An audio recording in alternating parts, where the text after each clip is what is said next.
It's my great pleasure and honor to introduce our next speaker, Pat Coleman, who's been a partner in our practice now for 26 odd years and who demonstrates the ability to keep a promise and to do something that many people didn't really think could be accomplished. And he's going to speak today about our TAVR program and issues surrounding that. And to his tremendous credit, really is the impetus behind bringing this therapy and technology to Santa Rosa and to the three-county region to be available for our patients.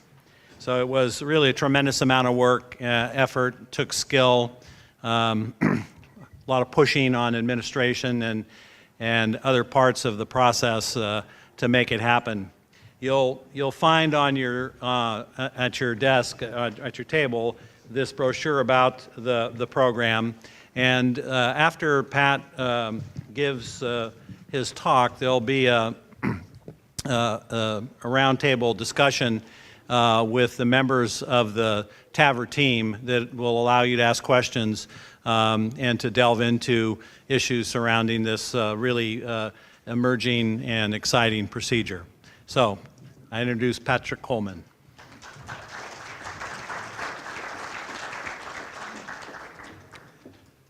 Well, thank you for that very warm, gracious welcome. And it's nice to see everybody. I appreciate everybody who is taking the time to join us. It's nice to see old faces, meet new friends. I've even seen some patients here, so this is great. My job today is, besides keeping you awake after lunch, is to talk about what we've done in the TAVR world. And for those of you who don't know, TAVR stands for transcatheter aortic valve replacement. And last year I gave a talk on structural heart disease and talked about all the different parts of structural heart disease, one of which is TAVR. And this year I'm going to really focus down just on TAVR and what we've done there, and then a little bit at the end talk about left atrial appendage closure devices, which is a direction we're trying to go in. I'm conflicted about many things, but I have no financial disclosures. I'm hoping to get some. It'll help. So structural heart disease, that's a big umbrella diagnosis or area, and it talks about problems related to cardiac structure and function as opposed to what we used to talk about 10 years ago, which was coronary artery disease. And it primarily involves dealing with the valvular disease of the heart, valvular structures.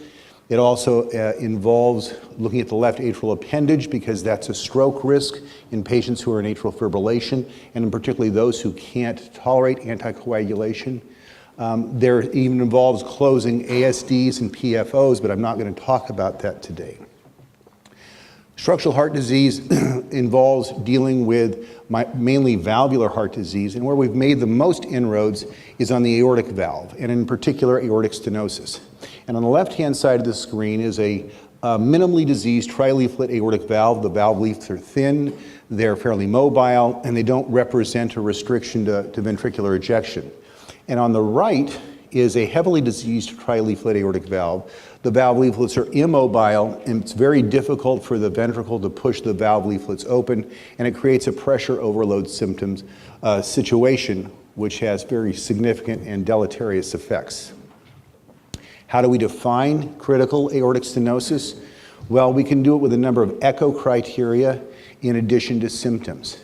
And the three things that we use primarily are what's the valve area. That's usually less than 1 square centimeter when the normal is 3 to 4. We look at the mean valve gradient, the pressure gradient across the valve being greater than or equal to 40 millimeters of mercury when the normal is less than 5.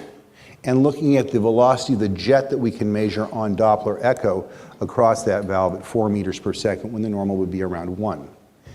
And then we also look at the patient and their symptoms and whether they have heart failure, angina, or syncope. And those symptoms should seem fairly familiar because all of us remember this kind of a slide from medical or nursing school that talks about the natural history of aortic stenosis and how there's this very long latent period as the valve narrows but the patient doesn't experience any symptoms.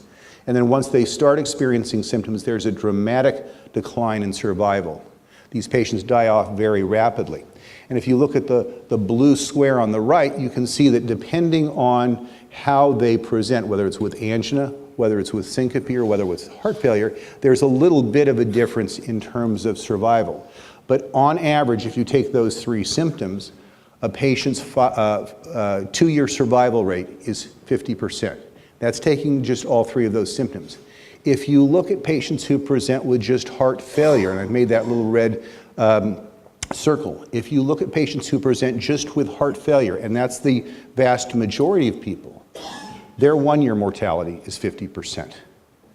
1 year, 50-50 chance of being alive. So it's a pretty deadly disease. And when you compare it to other things that we think are deadly and compare it to metastatic cancers, aortic stenosis has a much worse 5-year prognosis than other metastatic disease. So it is a significant and deadly problem. This is a slide from the surgical literature in the late 70s and early 80s, looking at what happens if you intervene upon the aortic valve. And in the red, or in the orange, is survival with intervention, and in the blue is survival without intervention. If you look at 2 years, if you don't intervene on the valve, the survival rate is about 20%, whereas if you do intervene on the valve, it's about 90%. And that's one of the most striking changes in mortality that we have in American medicine. And I know in Dr. Dakai's slides, a lot of his slides had the number needed to treat in the 10s, 20s, 30s. The number needed to treat here to derive benefit is less than 2. People say, well, aortic stenosis, that's old people. Well, the closer I get to that age, it's getting very real to me. But an average and healthy 80-year-old will live another 9 years. So people do have a much longer life expectancy than we think. And if somebody's going to have aortic valve surgery, if they survive 6 months beyond their surgery, and most of them do, their survival and prognosis is similar to that of age-matched controls. And if people have a prognosis of living more than 5 years, they're going to benefit significantly from any type of aortic valve intervention.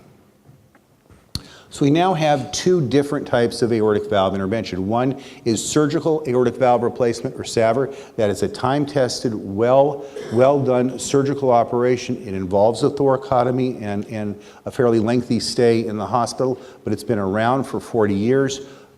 Keith and Ramsey do a great job. They do it well, and there is a really good survival rate with that. We now also have something called TAVR, or transcatheter aortic valve replacement. And for those of you who haven't seen this, it's basically a marriage. It's a marriage of the technology that we've developed with stents, which are either balloon expandable or self-expanding stent frames, and marry that with the technology from the surgical valves. And we actually take the surgical valves and put them inside just a beefed up stent.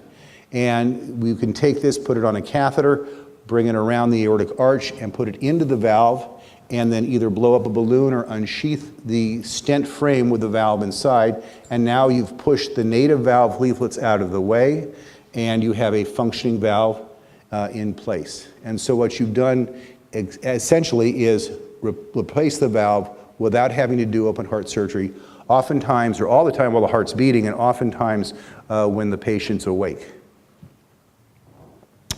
We do this from a variety of different access sites. The majority is the femoral access site. 95% of all of the TAVR procedures done in the United States are transfemoral. We can do it with a little mini sternotomy or a small median thoracotomy. We can do it with a left subclavian approach, throwing a conduit on the left subclavian artery. There are some sites that do it from a transcarotid and innominate artery approach.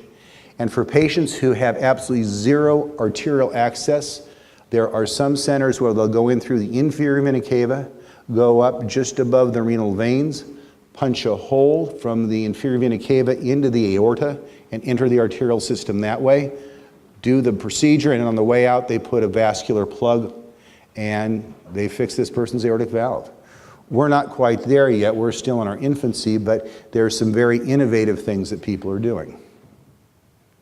This is what the valves look like. This is the Medtronic, and again, I think that I'm not trying to endorse any one company, but this is what the Medtronic valve looks like. It's a nitinol stent frame with a porcine pericardial valve leaflet structure. This is the Edwards valve. This is a bovine valve material, bovine pericardium valve material with a balloon expandable stent frame. And I'll try to play a little movie here.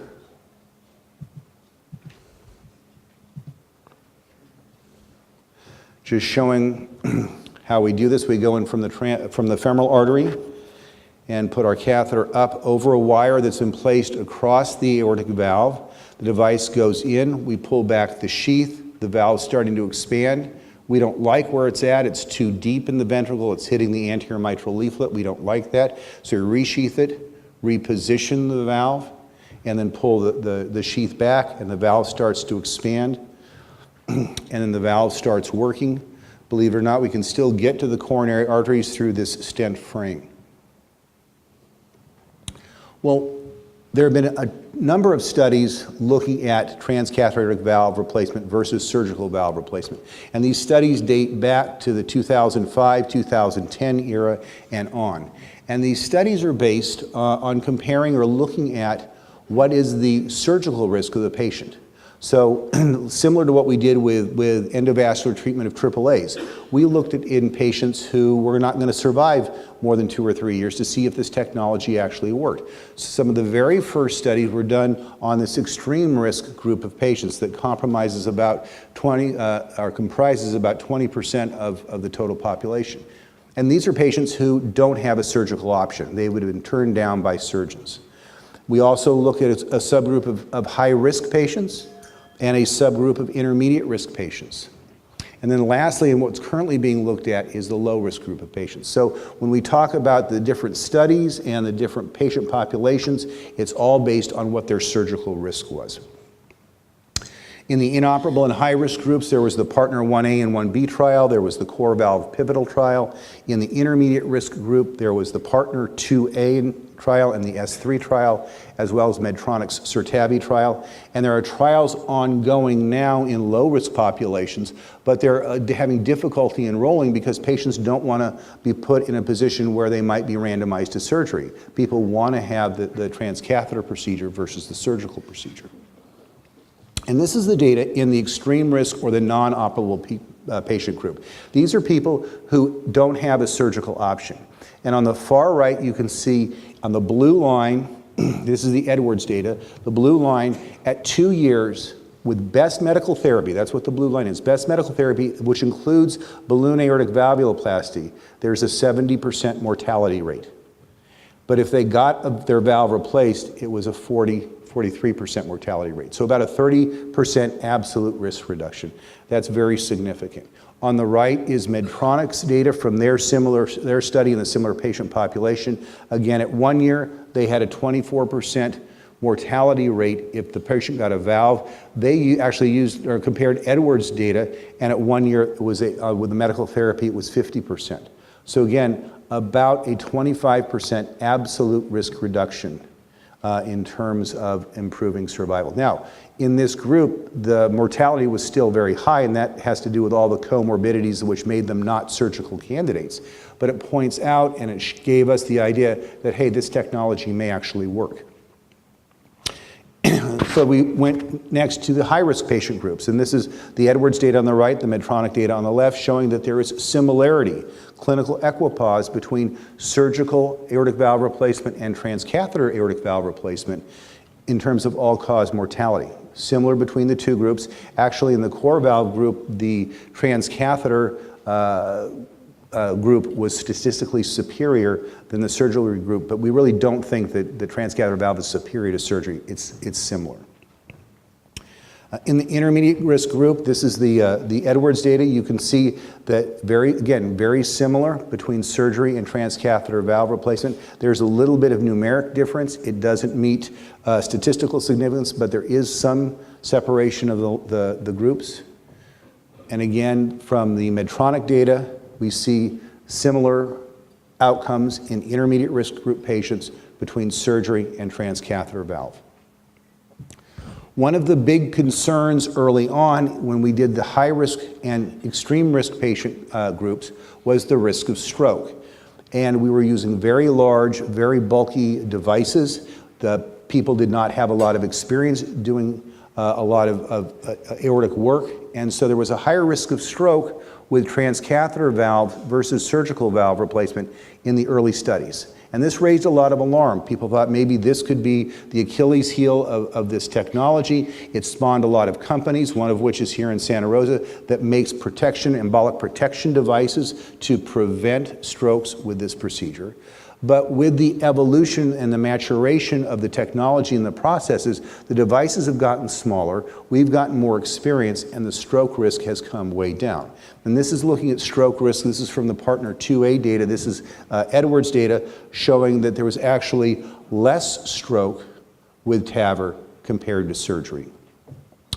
And we see similar data with the Medtronic product showing that there's not really a big difference. There is a small difference with TAVR numerically having less strokes than surgery. So we're really not as concerned about the risk of stroke with this procedure. And we can see over time as the valves have gotten better, less strokes all the way across, and the fact that they were neurologically adjudicated is very important. When you have neurologists who are very good at picking up strokes, when neurologists adjudicate a stroke endpoint, you end up having more strokes because the neurologists pick up the strokes. The fact that the stroke rate was going down and yet you had these experts adjudicating the strokes really tells you that we've overcome this problem. One of the big things, and perhaps an Achilles heel of this technology, is the need for permanent pacing.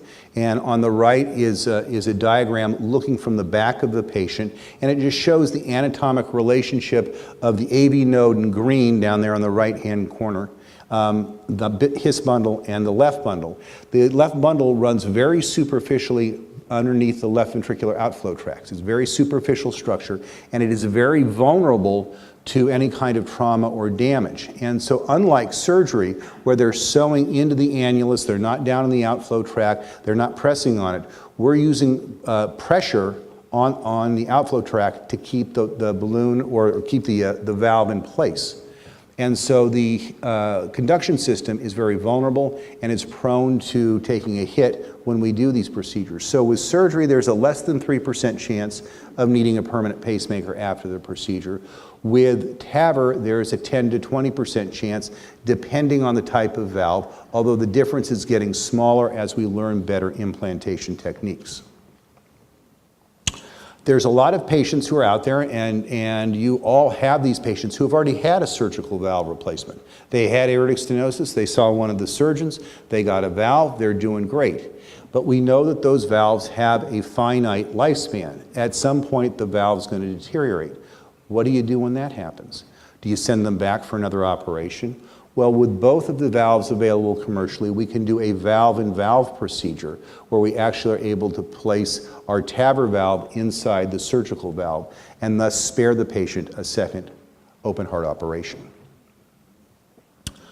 One of the new pieces of information that we have this year is about the costs. And you know, everybody's always concerned, gee, new technology, it's going to be costly. Are we really getting a bang for our buck with this technology? And we now finally have some data. And this is information looking at costs, not reimbursement, because the reimbursement to the hospital is different than costs. But this is, came from one of the Edwards studies. And when you looked at the initial hospital or the initial index cost, it was actually lower with transcatheter valve replacement than surgical valve replacement. And that's despite a 6-fold increase in the cost of the valve. The surgical valve's about $5,000, the transcatheter valve's about $30,000. So despite that cost difference, costs were less. Now, in looking at this slide, I realized that much of the difference came from the reduction in physician reimbursement. So I think they took it out of our hide. But nonetheless, the index hospitalization costs are less. And when you look at one-year costs, they're less for transcatheter valve replacement than surgical valve replacement. And other analyses have shown that in terms of the hospital finances, the contribution margin that transcatheter valve replacement makes is actually better than surgical aortic valve replacement in terms of helping the hospital out.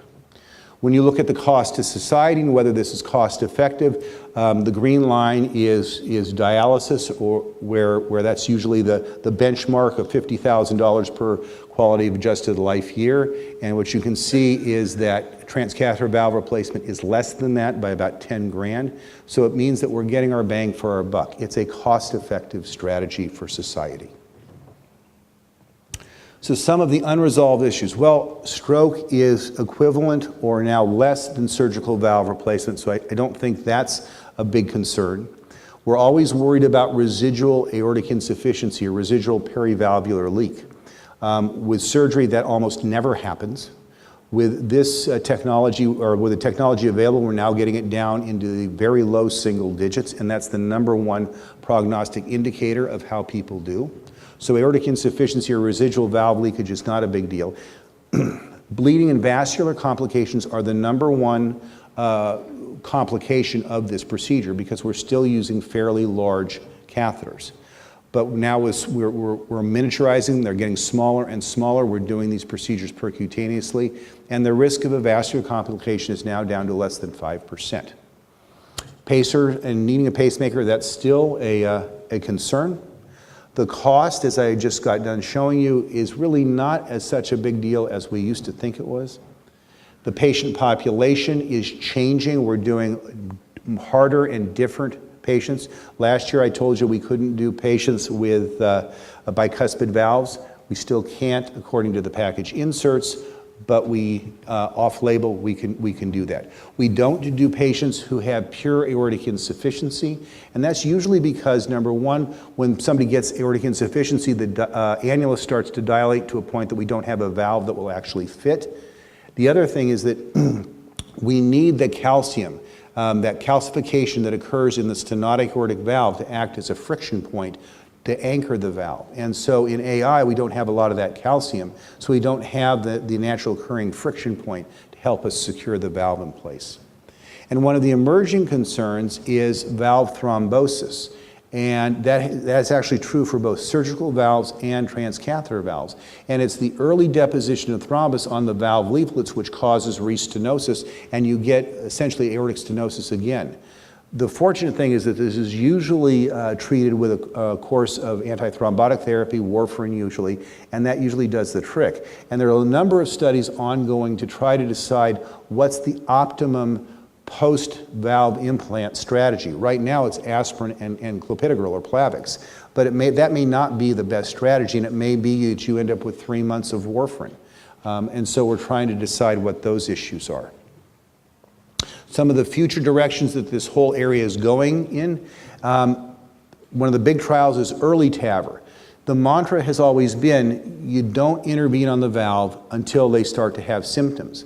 Well, that may not be the best thing. And if you have people who have critical AS and they're asymptomatic, maybe it's better to intervene on them early if you can identify them. So there is a study going on looking at truly asymptomatic people with critical AS and randomizing them to TAVR or medical therapy. There's a second trial called Unload TAVR looking at patients with moderate aortic stenosis but symptomatic heart failure. Their heart failure isn't all because of the valve, but it may be that if you fix the valve, that'll help with the heart failure. And again, those patients are getting randomized, and they're looking both at survival or mortality as well as functional outcomes. And then as I mentioned earlier, we're still looking at the low-risk group patients. The early signals have not suggested that there's any problems, so we're expecting them to be similar to the other groups where it's equivalent to surgical aortic valve replacement. We're expecting those results to be out late next year. Well, we have started our program at Memorial. I promised you last year that I'd come back and tell you about it, and I'm keeping my promise because we did start our program. And it takes a village. It literally takes a team of individuals to make this happen. It's not just any one individual. From cardiovascular surgery, we have Dr. Ramsey Deek, who's the surgical co-director, and Dr. Keith Korver. From interventional cardiology, we have myself and my partner, Dr. Vishal Patel. From the imaging perspective, we have Dr. Sanjay Dar, and from radiology, Dr. Tashfeen Ekram. From anesthesia, we have Shay Aiken, Darren Brandt, and Chris Press, excellent anesthesiologists. And the person who holds this all together, who is the true glue to the whole team, is our structural heart coordinator, Atusa Milanizada. And she's really amazing because she has to herd all of us cats, and then at the same time, she's the one who's talking to your patients and keeping them informed and keeping them going in the right direction. So she's really the main player in the whole team. This requires a lot of close cooperation between the cath lab and the operating room because it's done in the cath lab. We do this procedure in our cath lab, but we have the surgical team there in case we have some catastrophe. And it requires a marriage of the two cultures to make this work.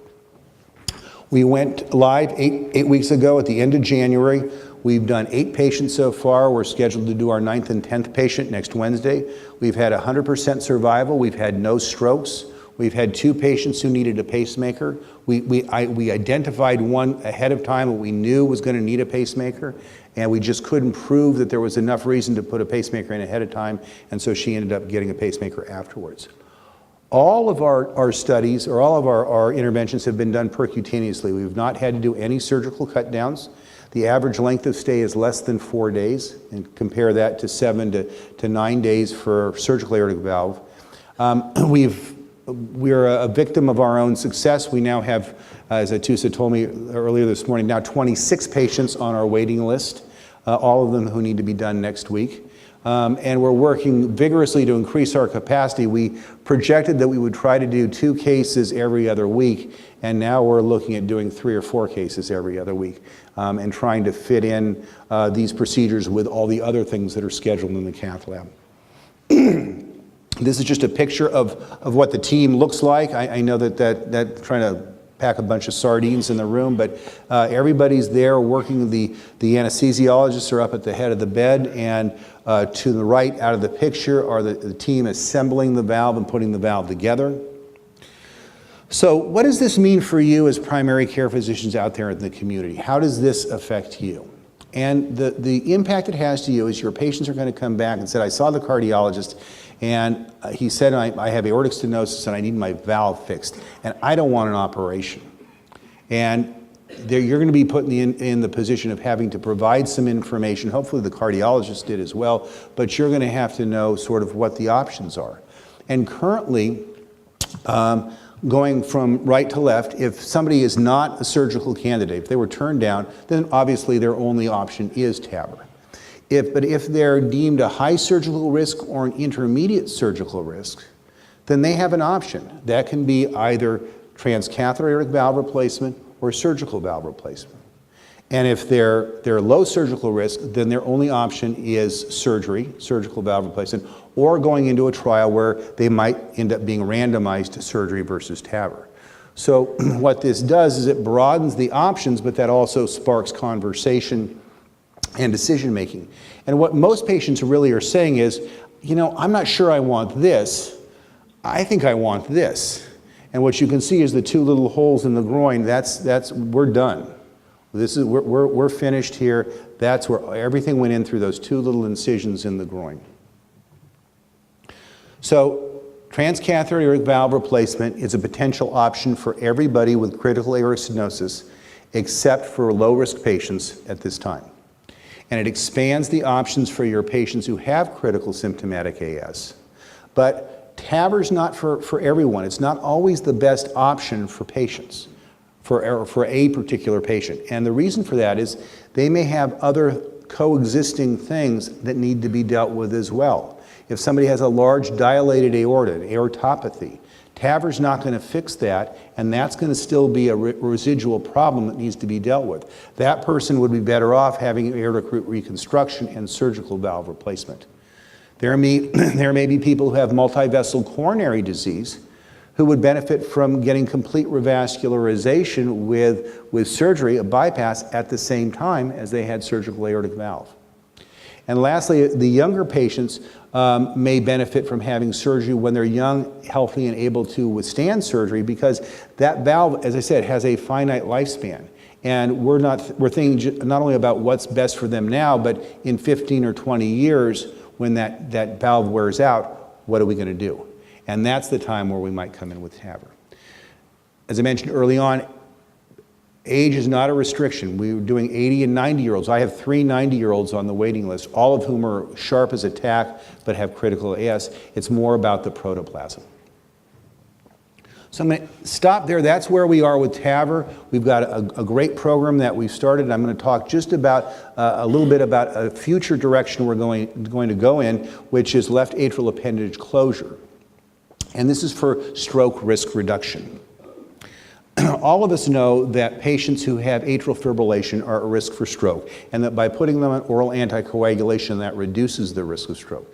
This is a Lancet article just pointing out that the line in blue shows that without oral anticoagulation, the risk of stroke, both fatal and non-fatal, as well as all-cause mortality, is dramatically higher than if the patient is able to tolerate oral anticoagulation or doesn't have AFib. So the idea of a patient going without oral anticoagulation is quite frightening.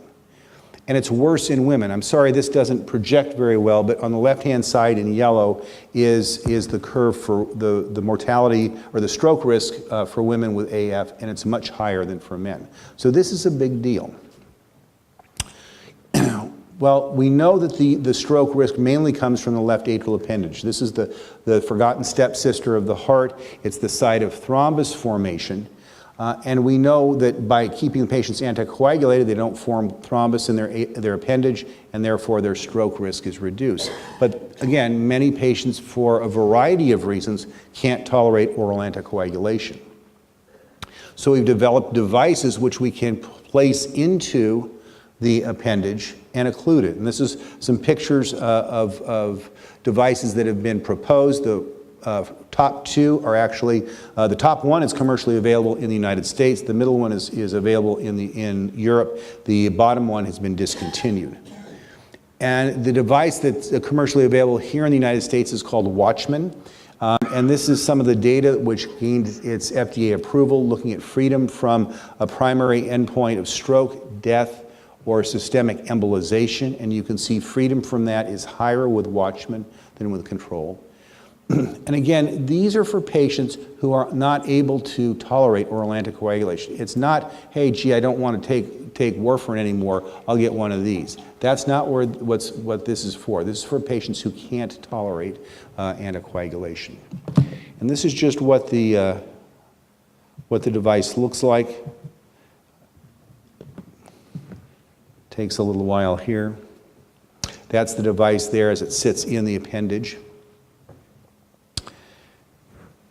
And we come up from, this is from the venous side, so we come up from the inferior vena cava. We use a little needle to go across the atrial septum. You can see that. And then we stick a stabilizing wire up into one of the pulmonary veins just to sort of keep us in place. And then we put our sheath across. That's a 14 French sheath. That's actually the same size sheath as we use for the TAVR. And then put a pigtail catheter through that. We look at the morphology of the left atrial appendage. They have really, really great names. Broccoli, chicken wing.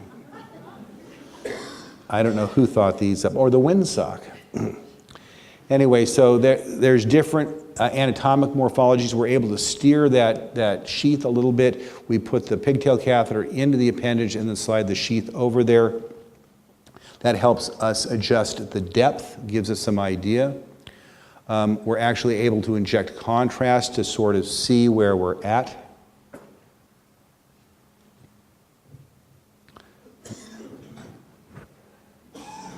There's the contrast. And then the pigtail catheter is taken out, and the device is placed in the appendage.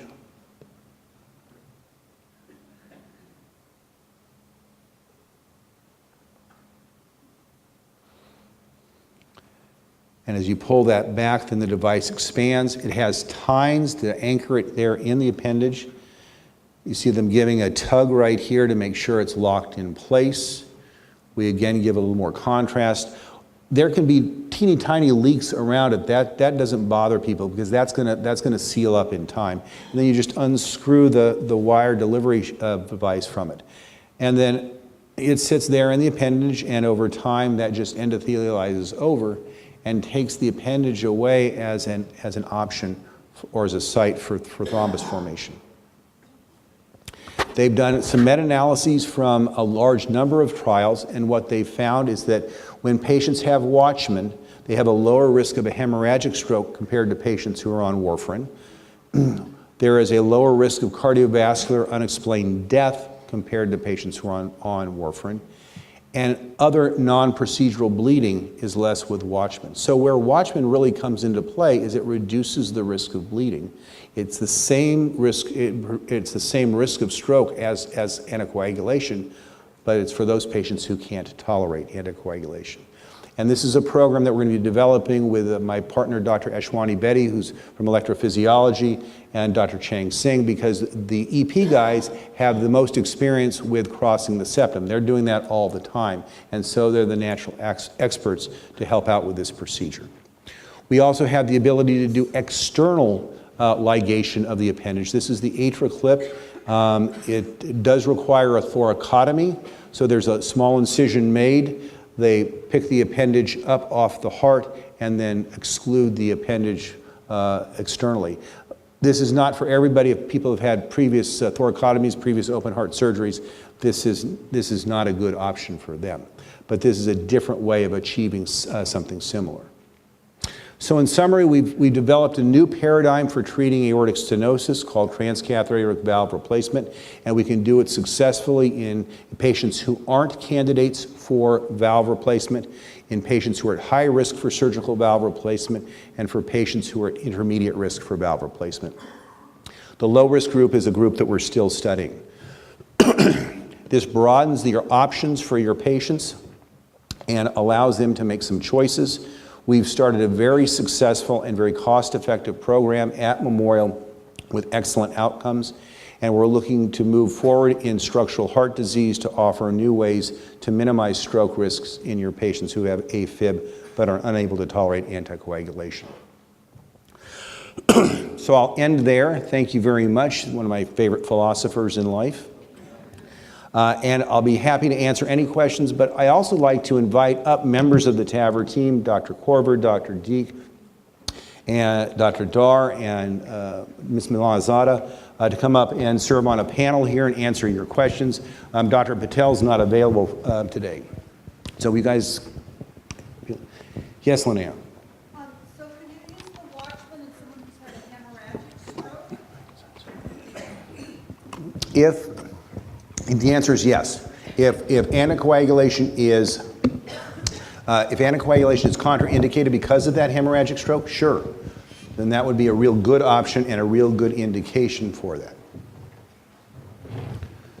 So I mentioned that this procedure, this whole thing takes a team. These are some of my esteemed colleagues who I really have appreciated their efforts. And Steve, I saw you had a... Yeah, I just wondered, when you're doing the TAVR, if you've got a really calcified stenotic aortic valve, how do you keep the calcium from embolizing? First of all, we don't do anything special in terms of protection devices. There are companies that have those. The data is soft, whether it reduces stroke that much.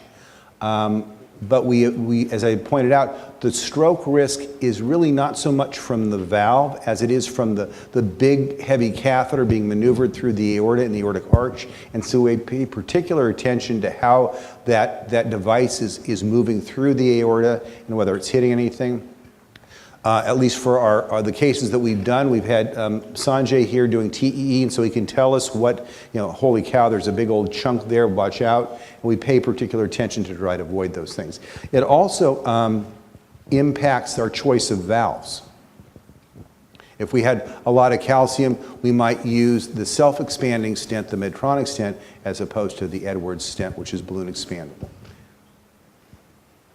Yeah. Yeah, and these 8 patients you've seen so far, have you noticed that post-operatively they're mentally sharper, with less confusion or dementia, as opposed to the other operation?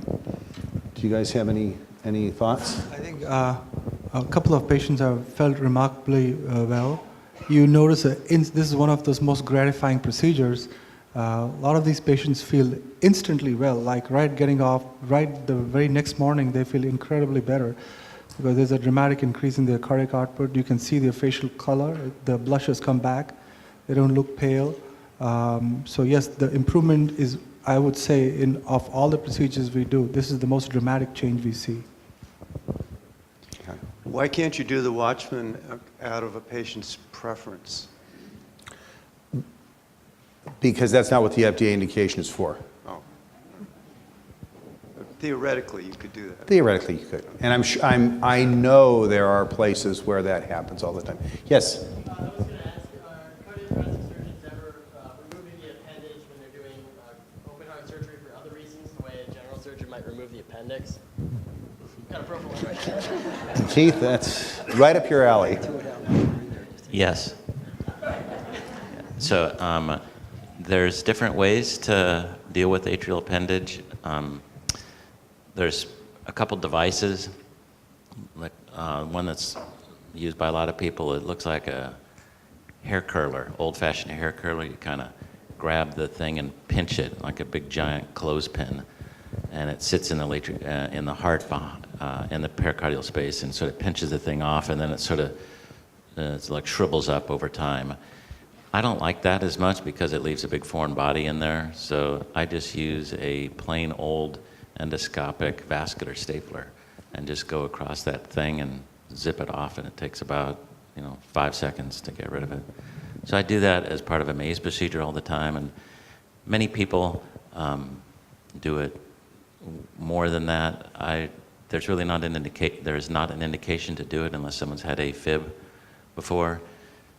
There's an interesting study that came out of Finland about 10 or 15 years ago, and apparently in Finland you can make a mandate and everyone will do one thing or another. So whoever's in charge of cardiac surgery in Finland decided that year they were going to take half the patients for all elective surgery and take off their atrial appendage as just part of the operation with bypass mitral, whatever it was. The other half, they'd leave it alone. It's a big volume, like 20,000 people.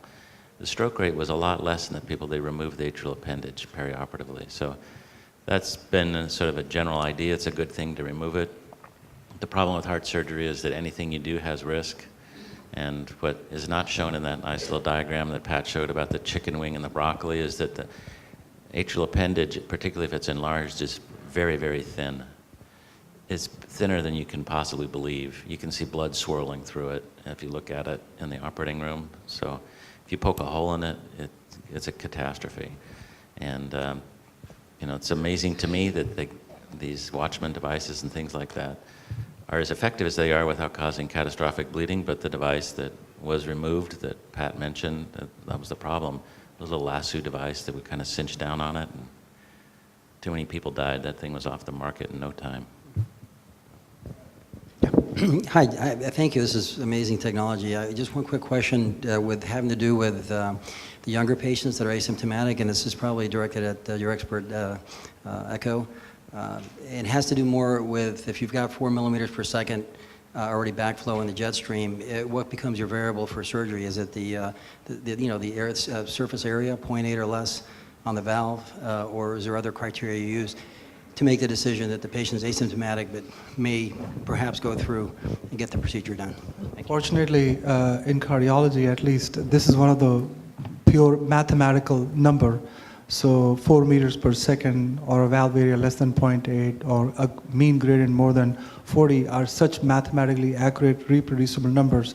There's no going around. And as Pat has already mentioned, you can't play with it for too long. Ultimately, it'll get the patient. So there's no doubt at what age group you're dealing with. Younger patients most likely are going to have bicuspid aortic valve, and they usually are seen by the surgeons. Our group is selectively much older. I wanted to add one little thing. A few months ago when Tom asked me to be part of this, he asked me to review the results at Memorial. And so I reviewed our surgical aortic valve results at Memorial. And because I think there's what's possible out there in the world, and then what actually happens in our world. And so since we're talking about what we do at our hospital, I think that's very relevant.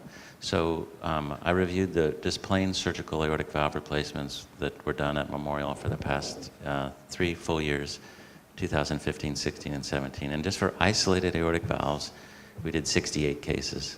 That doesn't include aortic valves that are part of double valves or part of valve cabbages. So, but it's about half the cases. And there were 0 deaths in that group. And there was 1 stroke in that group. So I think that you can be confident that if they do get an operation for isolated aortic valve, that we offer good quality operations in this community. There was one other thing about that group that I thought was very, very interesting, is that in that entire group of the 3 years, we gave blood products about 19% of the time. People who know me find that hard to believe because I give a lot of blood, it seems like, compared to anybody else in the hospital. But it was astounding to me when you actually look at it. All the blood products were blood. In those 68 patients, we gave 1 unit of platelets and 1 unit of FFP in 3 years. It's really, you know, when you look at your own data, you learn things that surprise you. So I was real happy to be able to report that. How frequently do you ultrasound or echo them if they have stenosis but they're not quite at the surgical level? So Repeat the question. The question is, how frequently will you continue to do echocardiograms on these patients with asymptomatic aortic stenosis? It's most likely driven by insurance companies. They allow you to do 1 echocardiogram a year. But there are certain patients who you know they're almost ready. You can justify repeating their echocardiogram in 6 months. Now, these are asymptomatic patients. If they have symptoms, you have to take action. Yes. Is there a difference in the life of the valves, the surgical valve versus the transthoracic? I'm so glad you asked. So that actually is, the question was about the longevity of the valves. And there is a wealth, there's volumes of data about the length of life for surgical valves. So mechanical valves basically have an indefinite life. As I tell my patients, they last so long that in India, if you die with one, they cut it out of you, re-sterilize it, and put it in somebody else because they're so valuable. And it'd be like burying somebody with bars of gold inside them. So the mechanical valves are extraordinarily durable. The tissue valves, of course, wear out.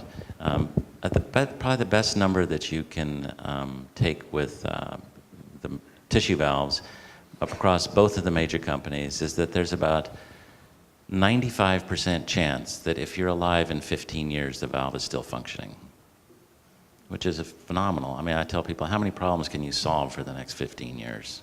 Not many, but it's one you can solve.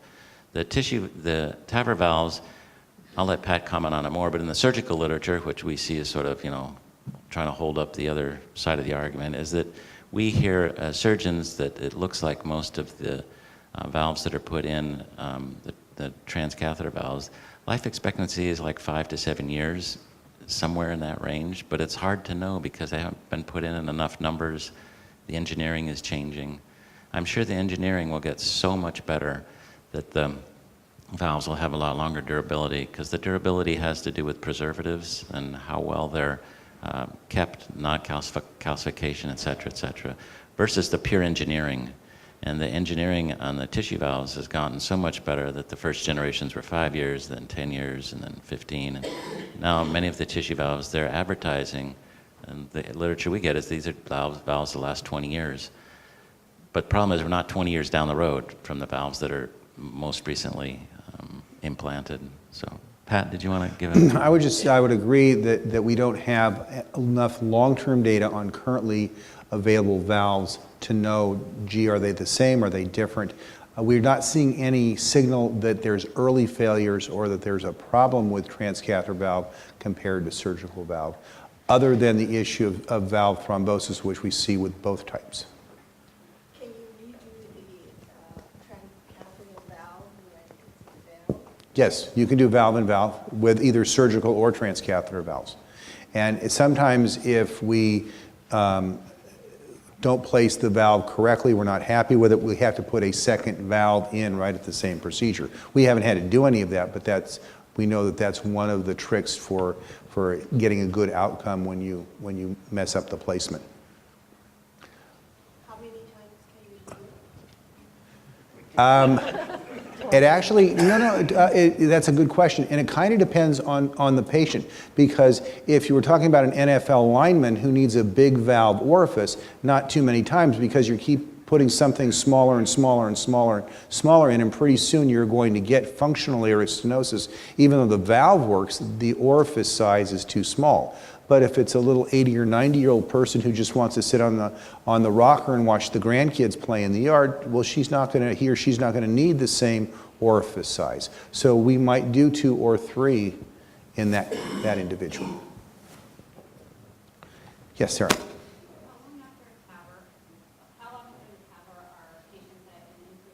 Developing a new block? Oh, that's a great question, and nobody knows for certain, but we think that if their EK, and the question was, how long are patients at risk for developing late heart block with TAVR? And I'd say in general, probably about a week. That's in general. It's difficult to predict. I just put a pacemaker last week in a patient who had a TAVR 1 year back. She had developed a bundle branch block, and now she was having dizziness. But she's also 93, and at 93 you can still get a pacemaker without a TAVR. So it's difficult to say which way it goes. One thing I would like is for Ms. Milanizada to talk about the whole process that we have, and since she plays such a vital role, I thought I'd let her explain that. As Dr. Coleman explained, there's a multidisciplinary group of physicians and caretaker that come to take care of these patients.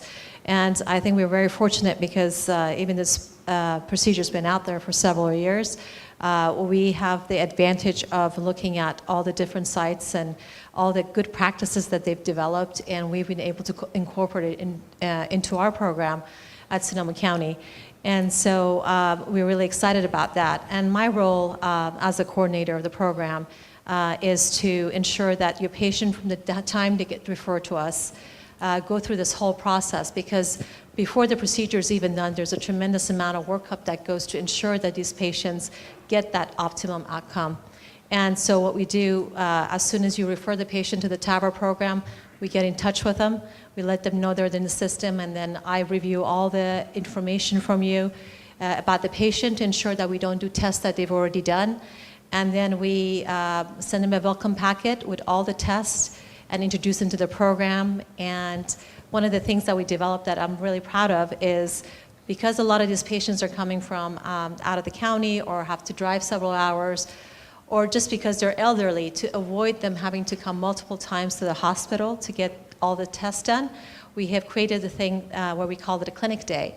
And what we have done is we have reserved certain blocks of times from the hospital, CT, echo, and all the tests that need to be done, so that the patient gets their schedule. They just come in one day. They come in at 9 in the morning, and I greet them, I introduce them, I educate them about the process and their family. They get all their tests done systematically during that day, and at the very last place, they end up in the valve clinic, which we have at 500 Dual Park.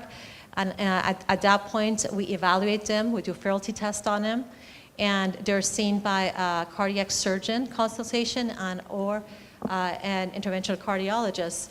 And it's required for us to have 2 cardiac surgery consult and a cardiologist. And what this really does, it makes the patient really feel they're well taken care of. It also really avoids them having to make multiple trips to the hospital. After that process, then we take all the tests that we've done, and there's quite a few of them, and we bring it to our TAVR team that Dr. Coleman showed, the cardiac surgeons, anesthesiologists, the echo champion, Dr. Dar, Dr. Akram, and group of people from cath lab and OR. We all come together and we review these tests and come up with a right size valve, and even a contingency plan that if there was some kind of a bad outcome or something that we weren't expected comes up, we have a plan of what we're going to do. And from then on, the patient is then taken care of by specific staff who sees the patients pre-op and make sure that they get to the procedure. Then at the time of the procedure, we have special cath staff that's just dedicated to TAVR, and OR staff, and we want to have that continuity of care. And after the procedure, again, my role is to make sure these patients start discharge planning. They usually spend 1 day in ICU, an average of 2 days in the telemetry. And we make sure they get their cardiac rehab as well as cardiac discharge for their TAVR. And I also arrange for them to come back and see us again in a month follow-up with the echo and ensure that they come back to you and see you. All our implanters are very good about getting back to the referring physicians because we know these are your patients and they're going to eventually come back to you. So we make sure that you have that communication and we follow up with a letter and we again see the patient after a year. So to summarize it, we have a program in place where we're going to take care of your patient from the time they come in. I'm going to be the go person where they can contact me with their questions and anxieties. I make sure they're walked through the process and they're in touch with all the physicians that they need to be in, and we make sure that we follow up with them, not only after the procedure, but a month and a year on. So we're very proud to have the program. Thank you. Thank you. I just want to add to it. I want to congratulate Pat Coleman here for doing a fantastic job in spite of all the hurdles which he had to accomplish and go over to bring this project to fruition along with Atusa and the team. And what Pat showed was about 35 people in that room. And it's trying to get people from the cath lab staff and the OR staff, all of them together, some of them with very high testosterone levels, to get them together to be all disciplined and to all listen to each other. I like it when they do the timeout, there's a complete pin drop silence. I like that. It puts everybody in check of what they're doing to finally deliver a product, which is always magical because, as I said, the response to the treatment is so instant, it's so gratifying. And another aspect I want to do is it's great to have so many familiar faces because when patients are sent to us with a heart murmur, we have never seen them before, and when then we tell them, oh, you need a heart valve surgery for your aortic valve replacement, and the patients usually stare at us and say, oh, let me go back talk to my family physician. So we have to tell them, okay, but do come back. And as a team approach, I know Dr. Korver is looking at me, but what Pat didn't mention is we are also looking at more hybrid procedures. So we are trying to stent these patients before we do TAVR. So Keith may start looking at me and start staring at me. But Pat has done such a fantastic job that it creates basically a basis for the subsequent heart valve, subsequent structural heart procedures much easier. Like the subsequent he will talk about would be mitral clips and other devices which will be coming down the road. Yes? Esoteric question regarding antibodies against the alpha-gal galactose that you see sometimes with the old porcine valves that developed IgE. We're seeing these in our primary care world after tick bites have developed the alpha-gal, but it's IgG, and it does attack porcine or meat-derived carbohydrates. I wonder, is that a factor in these valve selection? It's not, I don't think it's a factor in the valve selection. One of the hypotheses about, and this is both for surgical and transcatheter valves in terms of the durability, because one of the interesting things we see is that in younger patients, the valves, bioprosthetic valves, don't last as long. They're not as durable as, say, if you put it in an 80-year-old. And it may be that it's an immune-mediated response and that the younger patients have a stronger immune system. I'm not aware of any data about any particular or specific antibodies, and it certainly doesn't impact our choice. Keith, I don't know about from a surgical valve standpoint, but that doesn't impact our choice. But the idea of the immune system somehow being involved, that's one of the very attractive hypotheses about valve durability. You know more about this than I do. Okay, thank you very much. Really appreciate it. Thank you.